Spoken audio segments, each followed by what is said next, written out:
Happy Tuesday out there, Team 42. It's your skipper here, Darius Dale, to present our macro minute for Tuesday, February 20th, 2024. Hope everyone had a good long weekend out there. So, as always, we'll start with the executive summary from today's Lit Off Morning Note. If you would like the analysis supporting these conclusions, as well as what to specifically do about them in your portfolio, you need to be a client of 42 Macro.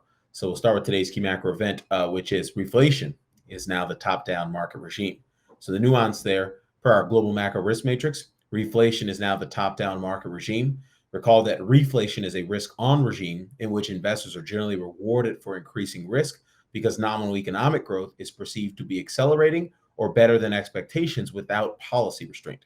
Refer to our February 17th Around the Horn and February 2024 Macro Scouting Report for details on the drivers and sustainability of the reflation market regime. In terms of market implications, the key portfolio construction considerations in reflation are risk assets tend to outperform defensive assets. High beta tends to outperform low beta as a factor. Growth tends to outperform value. Cyclicals tend to outperform defensives. Small and mid caps tend to outperform mega caps.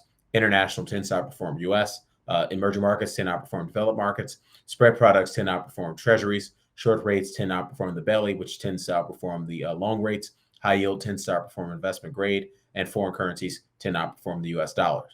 For investors worried about an NVIDIA miss tomorrow, a deepening correction is not necessarily a harbinger of a RORO phase transition. RORO just means risk on to risk off or risk off to risk on. The phase transition in the market regime. We refer investors to the 10% double dip correction we saw in September and October of 2020 as one that saw cyclicals gain ground against defensives while ushering in one of the most profitable reflation trades in history.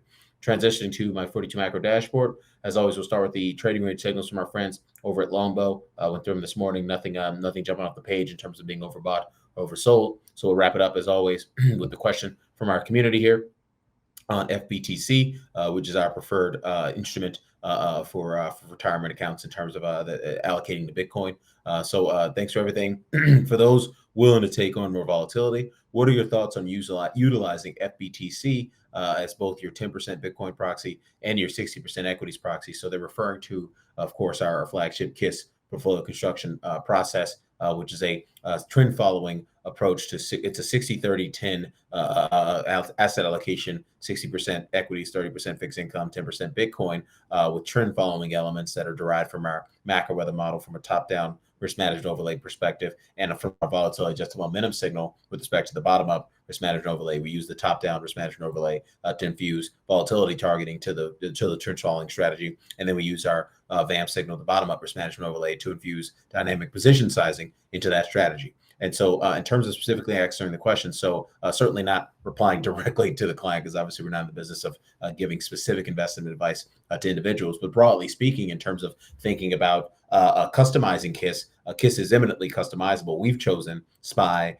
AG, and Bitcoin as the three horses for our equity, fixed income, and alternative asset exposure. Other investors have done things like Qs, TLT, or gold, or even a basket of equity ETFs, a basket of fixed income ETFs, a basket of alternative ETFs. And so just my general thoughts on is using putting 70% of your portfolio in Bitcoin, is that a good idea? Personally, not for me. With a kid on the way, I don't think that's a really thoughtful thing to do from a risk management standpoint. Certainly not a thoughtful thing to do from the perspective of anyone nearing retirement, at or in or nearing retirement.